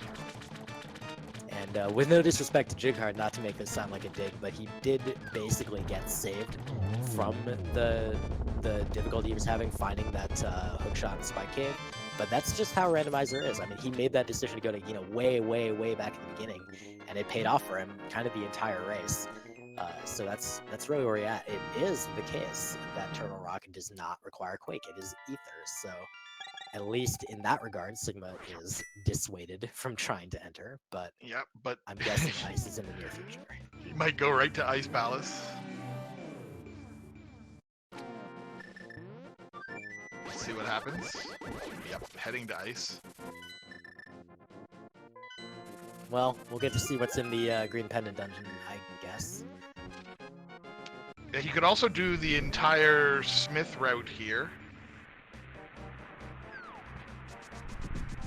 And yeah, Jighart's just going to go straight to Desert. No point in even... Well, he's going to look at the... I was going to say, he doesn't really have a reason to go here, but maybe he'll find something he likes in Mire Shed. I know, personally, I'd much rather do Tempered Silver's Cannon than Master Sword Silver's, but of course I don't want to speak for any other runner, although I can tell you by what's going on Jighart's stream, he probably also wants that. Yep, he's going to grab an extra bottle here. Green goo could be useful, especially if he doesn't have half magic right now. So he's just got a magic refill. Well, an hour 23 in. Welcome to Desert Palace. This is our first time seeing this dungeon. Additionally, he's going to have to kind of be thinking about... Oop, there. Boots locked, but we found Boots so early at the mushroom location. As I was saying, though, he's got to be... A part of what's going to be playing into Jighart's head here is where he thinks his opponent is. So he's aware, of course, that Sigma is still playing the seed, because he can always double-check and see if his opponent has completed things or not. When he had to make that call for Hookshot in Spike Cave, which has technically been open to the runners for quite some time, they've had both Cape and Kane relatively early on. They got Kane in Palace of Darkness, which was basically the first Dark World dungeon they did. It's something that you got to think that your opponent would have picked up sooner than the very last possible item location it could have been for Jighart. So he might be a little concerned. Yeah, meanwhile, Sigma, of course, taking a leisurely stroll through Ice Palace. He's gonna opt not to bomb jump because his plan is to full clear this dungeon.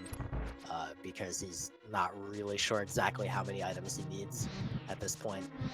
And also really just does not want to have to finish it. So unfortunately, we know that he's not going to find Flute in here, but again, Book could be here, so maybe he'll get saved from this incredibly circuitous path he's kind of being encouraged to go on.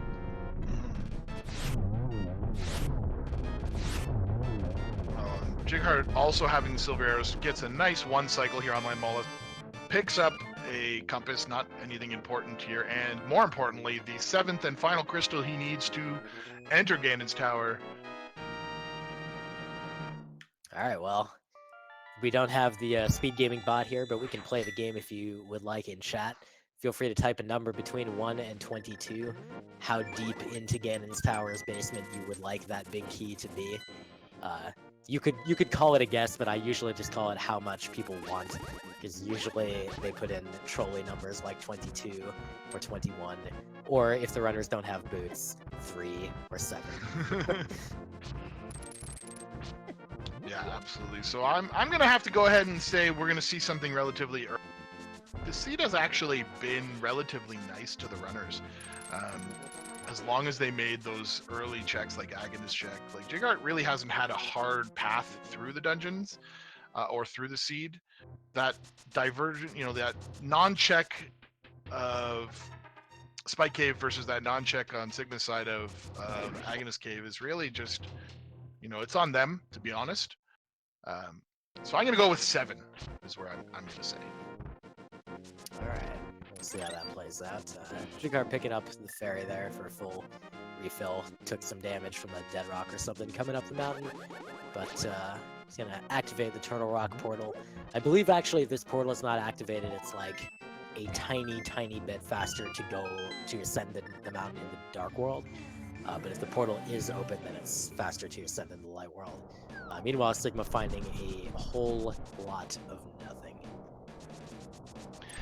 And chat brings up a very interesting point. This might, if he does find the book, this will be the first time I've commentated in the many I've done this tournament, where there was 2 paths to go mode. So that would be kind of an interesting thing to see. Yeah, I was kind of thinking about that. It would be very interesting to see him get to go mode in different ways, but unfortunately, that book is just really eluding Sigma and could easily just be in Turtle Rock or Misery Mire, which of course completely eliminates any possibility of that. Jighart really seems to want a sword upgrade, as he's still he's even checking out like Hookshot Cave and some other stuff. I mean, these are quick checks, but at the same time, like if you think that your opponent is like kind of right on your neck, you basically have to be saying, I am less confident in my ability to do the fight with Master Sword than I am that like this, like I have to think that this time trade-off is absolutely worth it, that otherwise I'm definitely going to lose time. Yeah, the other major difference for Sigma, of course, would be if he does find the book, he's not likely to go ahead and pick up the shovel, which would mean he's on Master Sword Silverless to complete the seed, and that's nobody's favorite thing to do. Yeah, and not to put a point on it, of course, that pretty much is irrelevant at this point, given that he is not in a position to win the race anyway. It would certainly be a lot worse for him if you were very close behind but not having those silvers. But unfortunately, because of the Ice Palace detour and the other stuff, really Jighart would have to have something, like his power would have to go out for Sigma to win at this point, basically. Yeah, that's a significant critical mistake. So we've gone through checks 1, 2, and 3, still haven't found the big key, so we are now looking at 4 through 7.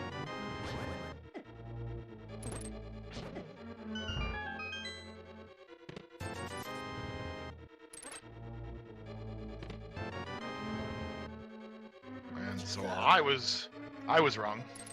Yeah, it's just a bunch of junk. I usually say 8. I didn't this time though, so it doesn't really count, but we'll pretend I said 8. Sure.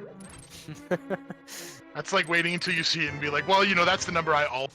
Ooh, tempered well. sword there though. That's very nice for Jighart. I'm sure he's incredibly happy to see that. Yeah, he will most likely cease any extra chest checks at this moment.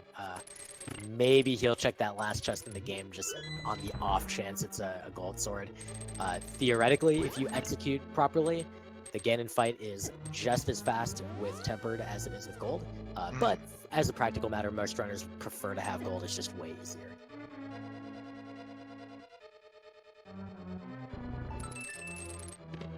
So here we are at chest number 9. Still just another small key. We've been sitting on a surplus of 2 keys. We're up to the rando room now. So called because there's really no reason to go here in the normal game. It has absolutely nothing of value, and the only time it's really useful Oh is my in Randomizer. god. Did he just find the book on Saharshala? So we're in a go mode situation here, which is actually interesting. Like, Sigma might actually feel like he's in a good spot there, having gone through Ice Palace, thinking that that was the path through the seed that was quickest. So he might not feel bad about his position. Of course, he may notice in a few moments when Jighart finishes the game that something happened, but it's really interesting. That's tragic. I mean, he's gonna be sitting there thinking like, "Oh man, that's such a heinous path to get through. I might be in a great position." But then at the same time, you know, it might not be because, like, really, there wasn't that much opened by Mitz. It pretty much was just Ice Palace and a few overworld spots. So he probably doesn't necessarily feel like he's got that much chance of being ahead. Of course, we'll find out later on when we chat with him. So far for Jighart, nothing found on this left side other than that tempered sword. So he is still a very, very nice use of those arrows as he kind of floated up the ice to the top left there. That was really nice. So just some more keys, 5 rupees, and that does it for the left side checks. Now he's going to have to head back to the right side. Of course, as you say, I don't think he'll be too upset about picking up a tempered along the way. Yeah, and actually this is going to raise another point here that I'm going to mention about Sigma, because Sigma and I are good friends, and I've watched a lot of his races, and I'm pretty sure that he will be going full right side to start, because there was a key in those first 2 chests, and Jighart opted to double back and go to the left, but I'm pretty confident Sigma will continue to the right, which means he will also not get that tempered sword. So unless there's another sword somewhere else here, we're probably going to see Master and no silvers from Sigma.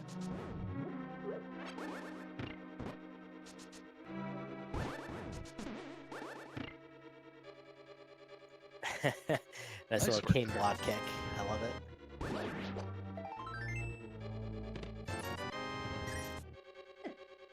Oh my goodness.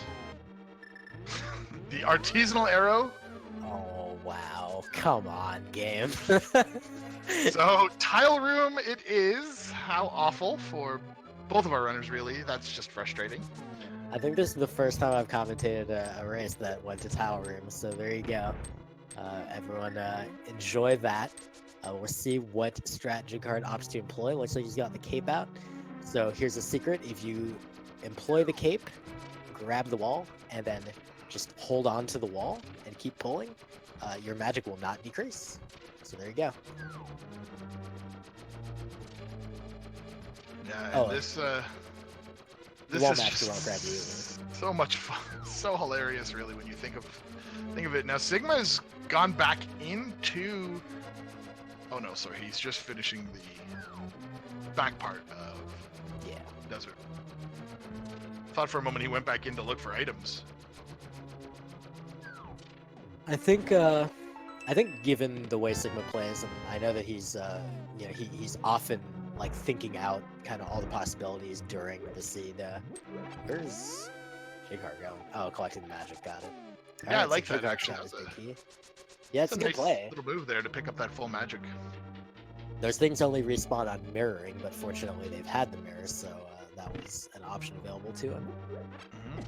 Oh my lord. There's the land mole has given some very inconvenient hops to Sigma, unfortunately. Yeah, and he's low on magic power, so can't really make many more fire rod shots. There's the last one. Does potentially have that green potion if he wants to use it, but I'm gonna say he'd like to hold on to that. Alright, landmines go down for Sigma. That's his 7th crystal, as Jighart is just getting to the little bouncy spike room here. And Sigma's probably going to have a very long trip through Ganon's tower, since he's almost certainly not going to gamble tower room.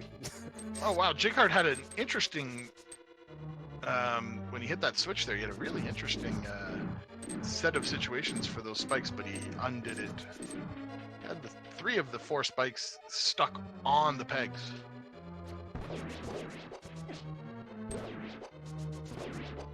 Alright, Gauntlet, always a treat to watch.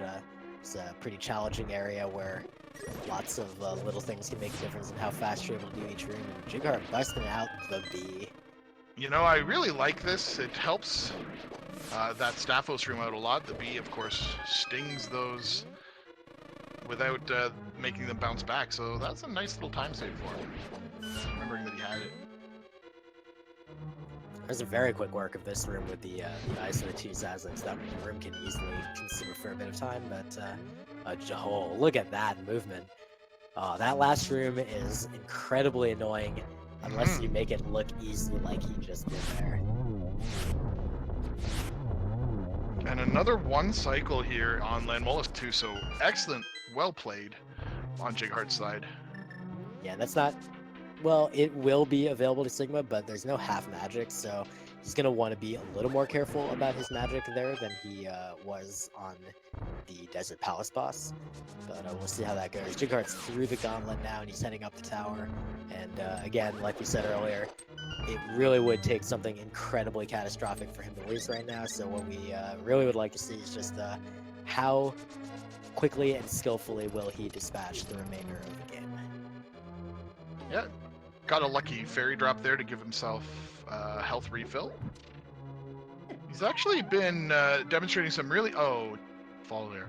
He's been demonstrating some really nice boomerang mechanics throughout the whole course of the seed. He's got to wait now for that torch to expire over there on the right-hand side. And now he'll make another attempt at finishing this room. And again, as you've mentioned several times, he did not light that torch. He did not notice he did not light that torch. He didn't even see. Oh, so much frustration. Oh, but the other torches have gone out. Man, this is a time that Jighart is having. Yeah, and you gotta feel awful if you're in this situation. Here Sigma goes again. And yeah, what I was just bringing back that you had mentioned several times is you don't get to know how your opponent's doing in Randomizer. All you get to know is that they haven't finished yet. So Jighart, he sees that Sigma hasn't finished yet, but what he doesn't see is that Sigma is very far behind. Getting wall mastered there. Yeah, even further behind. And this will probably, yeah, as you see, changes his decision. He's going to go left. He's not going to go back to the right-hand side here. Probably wasn't going to be an impactful situation for him, but does mean that he'll get that Tempered Sword upgrade, which he'll feel nice about. Yep. Ultimately, I would have been very, very surprised if Sigma would have completed right side, then gone back to tile room. So this was fairly an inevitable situation. Yeah, I would have been surprised if he'd gone for tower room at all. Sigma definitely is not the type of player to try what one would consider effectively a stupid gamble. He certainly might consider some, more like reasonable, like measured gambles. Like, I think I'm behind enough where I need to try something a little more risky. But he would not just be like, let's do tile room. Almost nobody is going to do that. Yeah, you don't get to be in this position making that kind of a gamble. And with that, Jighart has completed Troll Dorm 2. He's got one last room to get through, this little mini Helmsard ice conveyor belt room that can be really, really frustrating. Sigma's about to pick up his Tempered Sword. Worst room in the game. And we are on to Aga 2 fight. Worst boss in the game. Looks like he'll make use of spins here. Gets 1 reflected on the first cycle. Making use of spins is really complicated, involves some sort of geometry crap, I don't even know. You could also try slashes, but it's awful too. Like, everything's awful. This fight is just awful. So, Agana 2 here is throwing an awful lot of blue balls out. That was the first cycle where he didn't throw a blue ball.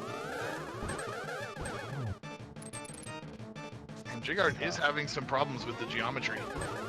Yeah, like I said, this fight is garbage, but Yeah. he does get it done pretty quickly, and I mean, of course, 6 ones. as we know, does not matter. Yeah, it really isn't going to make an impact on. He's gonna have to fall about 5 times here for Sigma to catch up.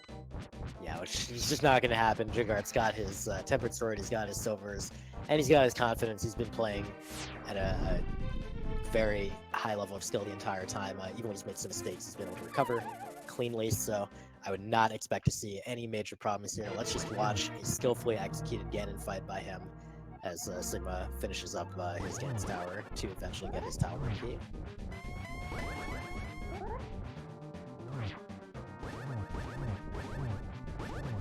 Jighart was going for a spin attack wedged between Ganon and his trident to get a bounce so that he would hit him twice. Didn't quite pull it off, but now he's on the second phase already. It's 12 tempered slashes or 6 tempered spins, or some combination thereof per phase. Gets some really nice last-second invulnerability frames during his hookshot launches there, and gets a great location here to finish off phase 2. Yeah, he was almost able to get through phase 2 in 1 teleport, but unfortunately, I think it was about 2 or 3 slashes off. Not a huge deal. Of course, he has plenty of time to spare, but with 2 cycles per phase, that's still pretty good. Ganon's teleports, again, as we mentioned earlier, all the randomness as far as teleports and things like that on boss patterns is fixed for both runners, so they will both see the same pattern of teleports, and they will both not lose time from that. And all these double hits that Jighart is landing right now don't really mean anything. You just need to get the singles off. And he gets a nice initial arrow into the torch glitch. Ooh, and he did get another hit there, but it didn't register to freeze Ganon, so... Alright, 1 more arrow to go here. Just needs to light the torch again. Slash the pig. Stick... Oh, almost. Oh, no! Alright, stick the pig, and there you go. So with that, Jighart has completed the death of Ganon. As long as he can safely walk across this 3-tile wide bridge, that's very dangerous. He's going to enter the Triforce Room and complete the game. Let's see if he can do this. It's very tricky. Whew! Hard work. GG to Jighart. That is an official speedracing.tv time of 1 hour and 42 minutes flat.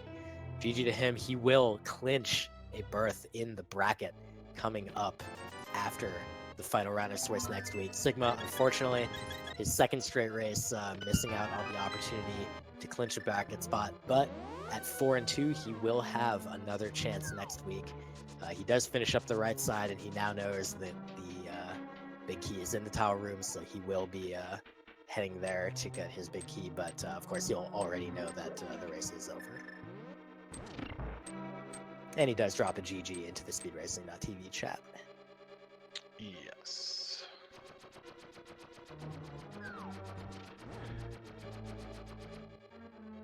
And okay. with that, we'll go ahead and take a look and see if we can get either of these runners to come in for a chat at the last moment of the game. Sigma has chosen to retire from the race, having seen the GG and the dot done on Jighart's side. Yeah, wasn't much left for him to prove. It was just the end of Ganon's tower, so he said, let's just call it a day.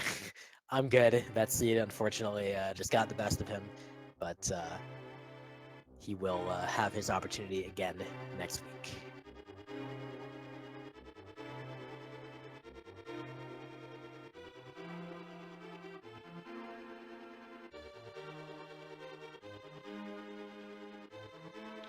Yeah, and that was just, a very interesting kind of turn of events that happened to their chat, rightly mentioning that, this would have been an even weirder situation if Sigma hadn't found the book off of Saharshala there.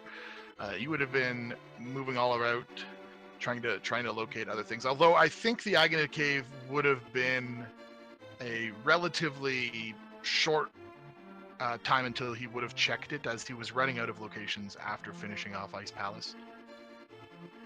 Yeah, I mean, it's it's just really unfortunate because at the beginning of the seed there were so few options, and the one thing that Sigma kind of did, where he said, okay, I think that Agina's Cave is not going to get me the Dark World access. I think Aghanim is required.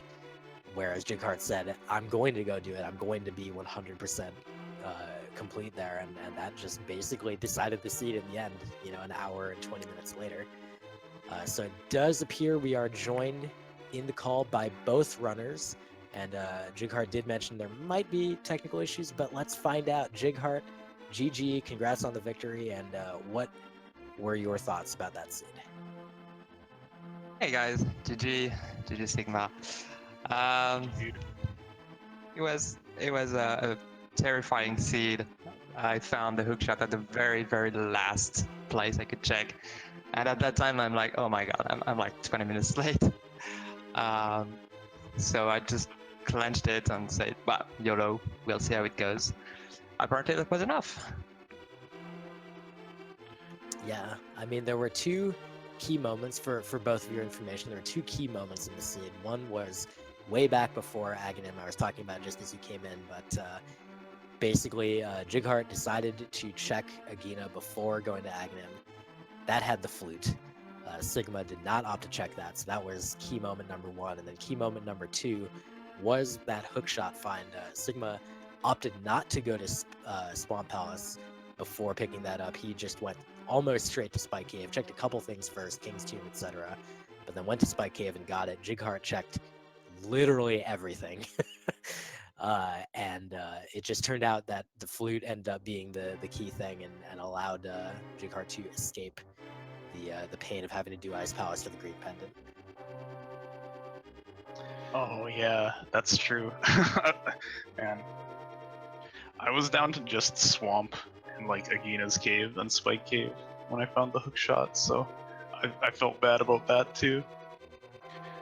Yeah, and so that allowed Jighart, you picking up the Titan's Mitt there in Swamp Palace was your go mode item, whereas for Sigma, it really just opened up so many more paths potentially for him, as you weren't able to enter any of the pendant dungeons before Titan's Mitt, and that was your go item. Really made a big difference there. Right, yeah, since I checked everything, I knew the Titan Mids would be in Swamp because everything else was locked. So I knew I would find everything else there. So as soon as I got the hookshot, I was in go mode technically. Yeah, absolutely. Yeah, it's hard to really ask either of you guys. Like, I keep trying to formulate questions about, like, oh, tell us about your routing decisions at such and such point. But the seed was so linear for a lot of it that there wasn't really a great opportunity for, like, your routing to really shine.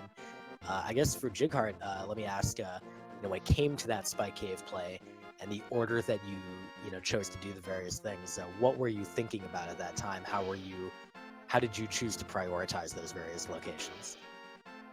I kind of forgot to do Spike Cave, to be honest, so it was a little bit off my mind, which is why I stayed on the flute menu for a while. I was like, where can I go? I wanted to do everything South Hyrule after Thieves Town, so I went Stumpy, etc. And I thought I'll just try Swamp. Maybe the hookshot's gonna be there. I've got a lot of vanilla items recently, so I just said, let's try it. And then I started to wander and try to pick up everything else I could think of that I didn't check. I went to get my King of Samaria, went to get the shovel, and after that was just checking all the locations I could think of. But I really didn't have much of a plan after Swamp because I was kind of lost. Yeah, and it turns out that picking up the shovel, that did net you the silver arrows, so that was kind of a nice little add-on for you as well.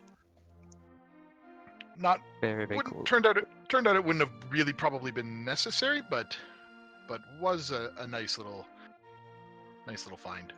Yeah, we did notice you going maybe kind of relative to what sometimes people would expect, a little bit more out of your way to check some of those locations to try to get an extra sword at the end there. What's your level of confidence with Master Sword Ganon? None. With silver arrows, it's okay. I can do that, but I know I'm gonna take a lot of damage. So I wasn't too worried about that, which is why I skipped some of them anyway. But yeah, as soon as I can avoid that, I'm gonna do that because it's really, really not something I like to do or I practice. So Sigma, I'll throw a kind of a similar question back at you regarding routing, since again, the Sigma is pretty ungenerous as far as letting your routing really have much of an impact. But when it did come to that Spike Cave play, what was your thinking? How were you prioritizing things to arrive at going to Spike Cave that quote unquote early? Well, basically, I was juggling the decision that Jighart made to just go into Swamp without the hook shot or check everything else, and I was, getting lower and lower on locations. I was like, okay, fine, I'll just bet it's not there. It's probably there, but I'll just, check everything else first. And then I felt, okay when I found the hook shot because I was like, yeah, this is gonna take a while, but Jighart could have found it much sooner, so I was still pretty worried. And then the funny thing is, when I was already doomed, when I picked up the book from Sahasrahla, I was like, yes, dude, this is it. I've got this now. Yeah, absolutely. We kind of were interested to see that there was two different paths to go mode here in this particular seed. So we thought you must have felt kind of like, oh, okay, I've done the right things up until that moment. It was a really weird seed. Like, if you had gotten Book from Dark East Death Mountain, it actually just would have been a very close race. But unfortunately, the seed was not that kind to you and made you go through the entirety of Ice first. But yeah, I mean, even at that point, there wasn't that much available. Did you give any thought to doing, like, Blacksmith Overworld? Well, before I found the book, I felt like I was really in trouble because, I had gotten down to the last location for something like 2 or 3 times already, and that's never a good sign. So, I was just saying, okay, Blacksmith Overworld makes more sense than Ice, but I'm just gonna go Ice because it's more items, it has the dungeon bias, it has the green pendant. I hope, I need some kind of play to, catch up in this race kind of thing, because I didn't feel great at the point when I had to decide to go into Ice, so yeah. Well, Sigma, you're 4-2 now. Of course, you've got one more opportunity to clinch a bracket spot, but how do you feel about your chances now, and how will you, if at all, change your approach next week? I think I'm just gonna play exactly the same way and hope that doesn't happen again.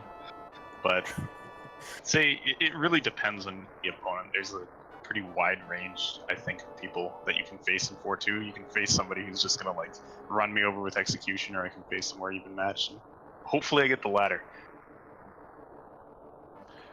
Yeah, absolutely. And so for you, Jighart, that puts you up into the 5-1 situation. You are now officially going to make it into the bracket stages. How are you feeling about that? Are you excited? Looking forward to progressing into the second half of this tournament? very excited.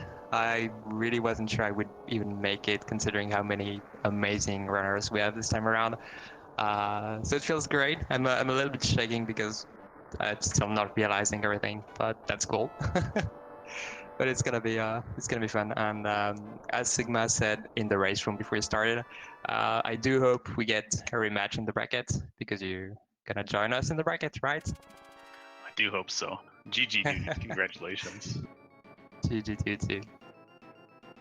Yeah, I'm just gonna echo that. Congrats, Jighart. Very well played seed, and Sigma, for your part, also really well played. And unfortunately, just getting as always, it's rando. You got randoed, but you have one more opportunity next week, and I'm sure you will be able to pull it out, unless it's against me, in which case I'm gonna kick your butt. You're going down. I'm gonna track this one. Oh man. Well, I think that's about it for us, Crowzone. It's been a pleasure commentating with you. I think you can go ahead and have the last word for today. Absolutely. Thank you as well. Thanks a lot for co-commentating with me. I think we had a lot of fun. It was a great seed. Thanks to all of the fans, viewers watching in the channel today here. this tournament wouldn't be as successful if it wasn't for the gross number of people who are interested and are having fun watching. GG, of course, to both of these runners. Thanks to both of them for putting on such a great show for us today, and all of the players in the tournament. If you like, you can go ahead and follow both Jighart and Sigma. I'm sure they'd greatly appreciate that. On behalf of myself, Kozonady, and Villagin, thanks for watching. As well, throw a little bit of love towards the other behind-the-scenes helpers for this particular race. We had Raspberry Floof tracking, keeping all those little lights up at the bottom of the screen lit up for you, and helps both us and you follow the action. And as well, we had Iceman on the restream. Thanks to them and all of the other volunteers who are participating. We will see you in the next race.